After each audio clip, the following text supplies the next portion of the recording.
vous n'arrivez pas à perdre de poids. Ou alors, vous ne perdez pas autant que vous le mériteriez compte tenu de vos efforts.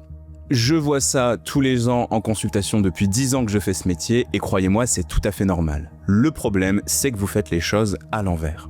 Et oui, en fait, ce qui se passe, c'est qu'il y a des petites choses qui sont liées à votre corps, à son fonctionnement, à votre santé, qu'il est important de régler avant de chercher à perdre du poids. Et là, vous allez me dire, ok Jérémy, mais moi je suis motivé maintenant. C'est maintenant que j'ai envie de me lancer, c'est maintenant que je veux perdre du poids.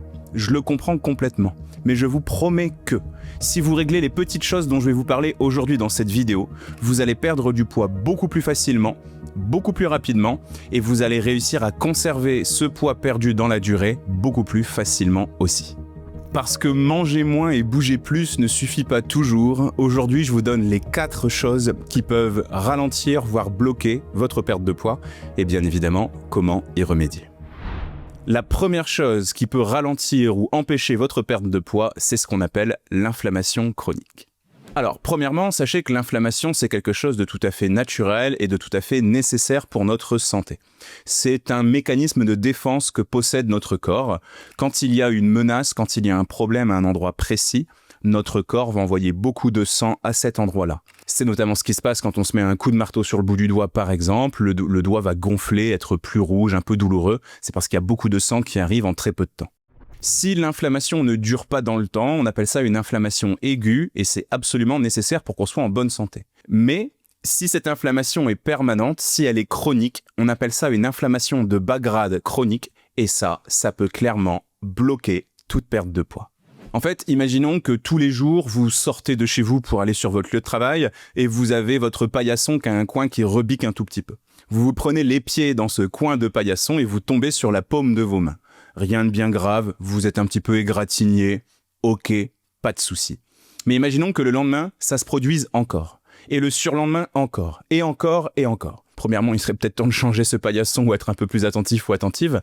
Mais en fait, ce qui va se passer, c'est que chaque jour, la paume de vos mains va être un peu plus sensible, va être un peu plus douloureuse. Et au bout d'un certain temps, le moindre petit contact, le moindre petit problème, la moindre petite pression sur la paume de vos mains va occasionner une douleur très importante. Eh bien, l'inflammation chronique, c'est ça.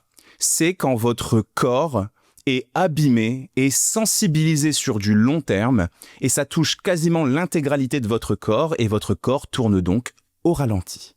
Et le souci dans une perte de poids, c'est que comme les organes tournent au ralenti, ils font moins bien leur travail. Et ça va aussi et surtout toucher les organes de la digestion, le foie, les intestins, l'estomac, qui sont forcément liés à notre alimentation, donc vous vous en doutez, intimement liés aussi à notre perte de poids.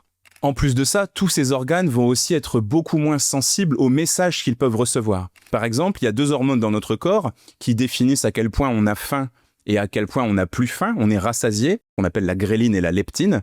Eh bien, ces 2 hormones vont être beaucoup moins efficaces pour communiquer avec votre corps. Et donc, c'est beaucoup plus difficile de savoir si vous avez faim ou pas et quand est-ce qu'il faut vous arrêter de manger.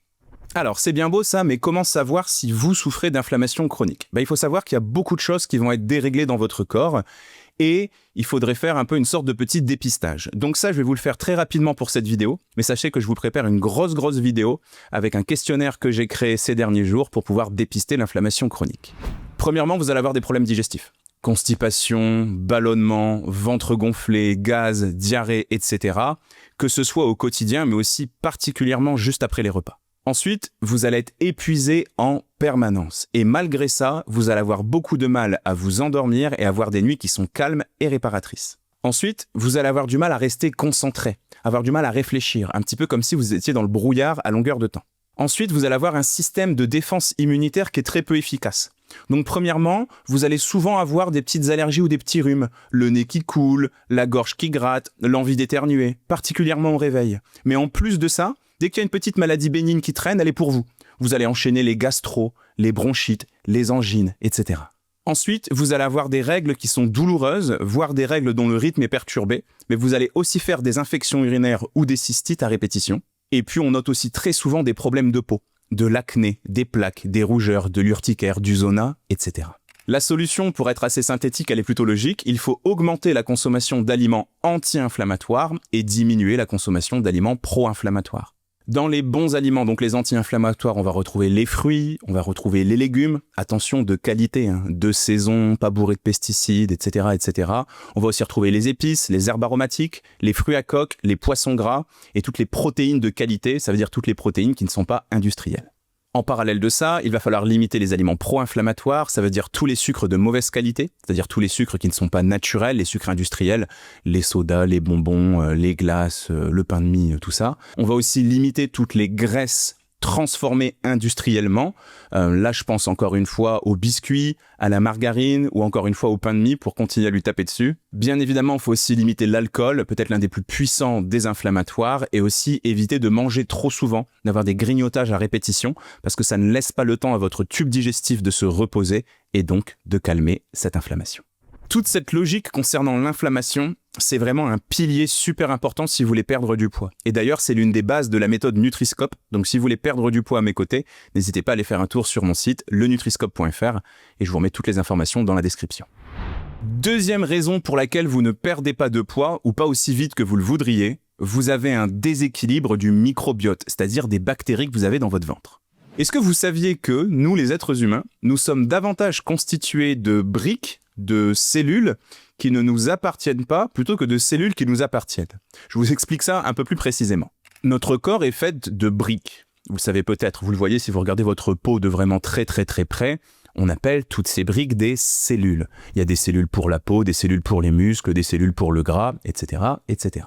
Mais dans notre ventre, ou aussi dans notre système génital, ou aussi à la surface de notre peau, il y a tout un tas de microbes qui y vivent. Surtout des bactéries, mais aussi des champignons, des levures ou encore des virus. Eh bien, sachez que dans notre corps, il y a plus d'éléments, donc plus de cellules qui sont représentées par tous ces microbes que de cellules qui nous appartiennent vraiment. Donc en fait, on est vraiment colonisé par tous ces microbes. Et il y a bien plus de ces microbes qu'il n'y a de cellules humaines. Pour que vous ayez le chiffre en tête, il y a plus de 50 000 milliards de microbes qui vivent dans notre corps. Pour un adulte homme de ma taille, ça fait à peu près 2 kilos de bactéries dans l'entièreté de notre corps. Et le truc, c'est que tout ce petit monde, il travaille pour nous. Il va nous aider à digérer les aliments. Il va aussi nous aider à fabriquer des nutriments importants pour notre santé, tels que la vitamine K2 ou encore la vitamine B9. Ça joue aussi un rôle compétitif avec les mauvaises bactéries. Là où il y a des bonnes bactéries, les mauvaises ne s'installent pas et on tombe moins facilement malade. Toutes ces bactéries communiquent aussi avec notre cerveau pour définir à quel point on a envie ou besoin de consommer du sucre. Et puis, ces bonnes bactéries vont limiter l'inflammation chronique dont je vous ai parlé juste avant. C'est pas compliqué finalement, si vous n'avez pas les bonnes bactéries en bonne proportion, votre corps tourne au ralenti et la perte de poids est clairement bloquée. Et en plus de ça, beaucoup plus difficile parce que vous aurez beaucoup plus de pulsions sucrées.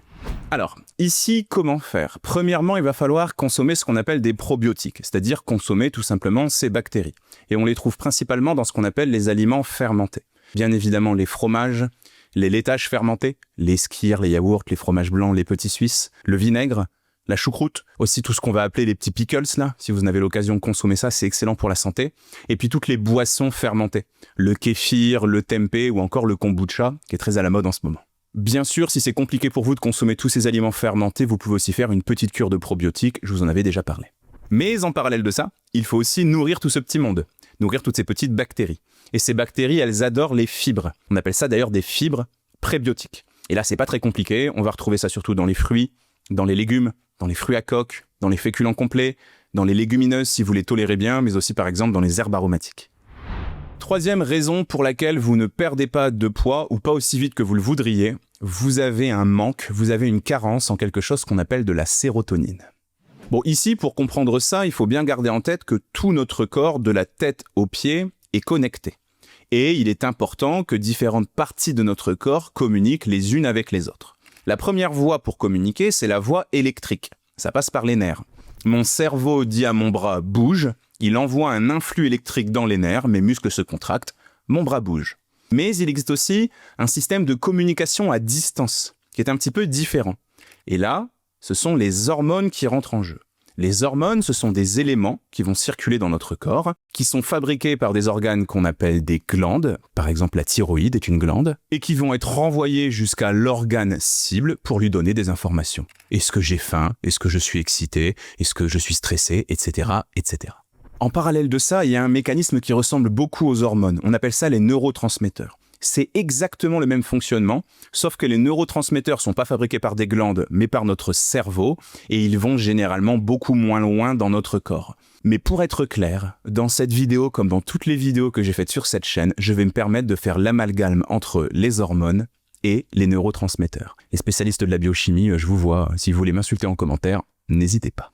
Parmi ces hormones, il y a ce qu'on appelle les hormones du bonheur. L'ocytocine, la dopamine, les endorphines et la sérotonine. Et c'est justement cette dernière qui nous intéresse. Si vous n'avez pas assez de sérotonine dans votre corps, ça va être beaucoup plus compliqué, voire impossible ou presque, de perdre du poids. Premièrement, vous aurez beaucoup plus de pulsions sucrées et beaucoup plus de difficultés à les contrôler et les freiner. Deuxièmement, après les repas, la quantité de sucre que vous avez dans le sang qu'on appelle la glycémie va s'élever de façon beaucoup plus brutale. Et ça va engendrer une prise de poids, l'envie de dormir après les repas et des fringales tout au long de la journée. Ensuite, la sérotonine, c'est aussi une brique, c'est aussi une matière première qui permet de fabriquer une autre hormone qu'on appelle la mélatonine. Et la mélatonine, c'est l'hormone qui nous permet de dormir le soir. Donc tout à fait logiquement, si vous n'avez pas assez de sérotonine, vous dormirez beaucoup moins facilement. Vous serez donc beaucoup plus fatigué, et ça, encore une fois, c'est synonyme de beaucoup plus d'envie de sucre, beaucoup plus compliqué à contrôler ici aussi. Mais ajoutez à ce manque de sommeil, sans sérotonine, il vous manque quand même une hormone du bonheur. Donc vous aurez moins de satisfaction au quotidien. Et le problème, c'est que ça va augmenter le stress dans votre corps. Et le stress, ça augmente l'inflammation chronique dont je vous parlais en début de vidéo. C'est un véritable cercle vicieux. Comment savoir si vous manquez de sérotonine? Vous avez beaucoup de pulsions sucrées, particulièrement en fin de journée. Vous êtes beaucoup plus facilement irritable. Vous vous énervez pour un rien, parfois vous vous reconnaissez pas. Et puis vous avez aussi tendance à pleurer beaucoup plus facilement. Vous allez avoir une publicité ou un film ou une chanson qui d'habitude vous fait pas grand chose, et là vous fondez en larmes sans trop comprendre. Et même d'ailleurs de façon générale, vous vous sentez un peu incompris ou incomprise par le monde qui vous entoure. Comment est-ce qu'on règle le problème? Eh bien on apporte au corps la matière première qui permet de fabriquer la sérotonine. On appelle ça du tryptophane et on va le retrouver dans plusieurs aliments. La banane, l'avocat, le chocolat noir, les fruits à coque, les œufs ou encore les fromages. Et là, vous voyez que dans la liste, on est quand même sur des aliments assez riches, assez rassasiants, un peu gras même d'ailleurs, des aliments qu'on mettrait volontiers de côté quand on fait régime. Vous voyez, là vous avez une nouvelle preuve qu'il ne faut surtout pas vous priver de ces aliments, il ne faut surtout pas vous priver de gras, mais de bon gras, si vous voulez perdre du poids. Mais si vous ne perdez pas de poids, ou pas aussi vite que vous le voulez, c'est peut-être lié à ce quatrième argument, les perturbations hormonales. Bon, je vous ai parlé des hormones juste avant. Parmi toutes ces hormones, il y en a certaines qui sont super importantes pour votre santé et votre perte de poids. On appelle ça les hormones thyroïdiennes, fabriquées par la glande thyroïde. Les hormones thyroïdiennes, elles vont jouer sur le métabolisme du corps, c'est-à-dire cette fonction que possède notre organisme d'utiliser de l'énergie, par exemple l'énergie qu'on a stockée dans le gras à cause du poids qu'on a pris, pour faire fonctionner tout ce petit monde, et l'intensité avec laquelle ça va être fait. Pour faire simple, si la thyroïde fonctionne mal, votre corps va tourner au ralenti. On appelle ça avoir un métabolisme lent et on dit parfois même avoir un métabolisme bloqué. Vous avez très certainement déjà entendu parler de ça, je l'imagine en tout cas, et finalement vous n'allez pas forcément prendre du poids, mais vous allez vraiment avoir beaucoup de difficultés à en perdre. En plus de ça, un déséquilibre thyroïdien, ça crée de la rétention d'eau. Vous allez donc pas forcément être plus lourd ou plus lourde, mais vous allez avoir des membres plus épais, plus volumineux. Et ça, en fait, c'est vraiment problématique parce que, à l'inverse du poids, qui est un chiffre assez théorique, dont on prend conscience quand on monte sur la balance, eh bien, la place dans vos vêtements, l'épaisseur de vos membres, c'est quelque chose de concret que vous constatez tous les matins, par exemple, quand vous vous habillez. Et donc forcément, si vous avez moins de place dans vos vêtements, si vous voyez que vous avez pris en volume, ça risque de grandement vous décourager et ça va finalement un peu vous tirer une balle dans le pied dans la motivation que vous avez à l'idée de perdre du poids. Mais en plus de ça, un déséquilibre thyroïdien, ça épuise, ça crée de la fatigue chronique. Et bien évidemment, si vous êtes fatigué, vous avez davantage envie de sucre. Et puis vous allez aussi, tout à fait logiquement, manquer de motivation à bouger un peu plus pour vous dépenser afin de perdre plus de poids. Et en fait, moi, ce que je constate au quotidien, c'est que plus que les problèmes de thyroïde, c'est les variations de traitement qui vont aussi beaucoup poser problème. Moi, j'ai beaucoup de patients et de patientes qui ont des difficultés à perdre du poids parce que tous les 3 mois, leur endocrinologue modifie leur traitement. Plus 25 de lévothyrox, moins 50, plus 75. Ça change tout le temps et finalement, on n'a jamais ce fameux équilibre hormonal qui est super important. Bon là, bien évidemment, c'est pas très compliqué. Va falloir trouver l'équilibre de votre traitement pour pouvoir équilibrer les résultats sanguins. Et bien évidemment, ça commence par aller voir un endocrinologue et lui demander de faire une prise de sang complète, mais aussi une analyse d'urine. C'est bien beau que votre thyroïde fabrique les hormones qu'on veut, mais il faut aussi qu'on voit si votre corps les utilise, si votre corps les fixe. Si tout se retrouve dans les toilettes tous les matins, ça fonctionne pas beaucoup mieux finalement. Par contre, attention, petit conseil, la façon dont l'endocrinologie est pratiquée a beaucoup été modifiée ces dernières années. Moi, j'ai vu ça avec ma femme qui est hypothyroïdienne, qui a un Hashimoto, et je l'ai aussi vu pendant sa grossesse, quand notre fils est né il y a quelques années, et j'ai vraiment vu que entre l'ancienne école d'endocrinologie et la nouvelle, c'est très différent. Donc si vous pouvez prendre un endocrinologue assez jeune, c'est beaucoup mieux, et en plus de ça, prenez un endocrinologue qui, dans son cabinet, a des appareils d'imagerie médicale, c'est-à-dire le petit appareil pour faire une échographie. Comme ça, vous faites tout le jour J. Vous n'avez pas besoin de prendre rendez-vous chez l'endocrino, avoir une ordonnance pour faire une écho, attendre les résultats d'écho et attendre un nouveau rendez-vous avec l'endocrinologue. Là, vous allez perdre 6 mois à 1 an. Non, faites tout de suite. Généralement, les endocrinos dans les cliniques assez modernes, ils ont tout ce qu'il faut. Bien. Maintenant que vous avez les bases, sachez que vous pouvez aussi relancer un petit peu votre métabolisme en faisant attention à ce que vous mettez dans votre assiette. C'est une méthode qu'on appelle le reverse diet. J'ai déjà fait une vidéo sur le sujet que je vous remets juste ici et que je vous invite à aller voir. Je vous souhaite une très belle journée et pensez à vous abonner à la chaîne si ce n'est pas encore fait.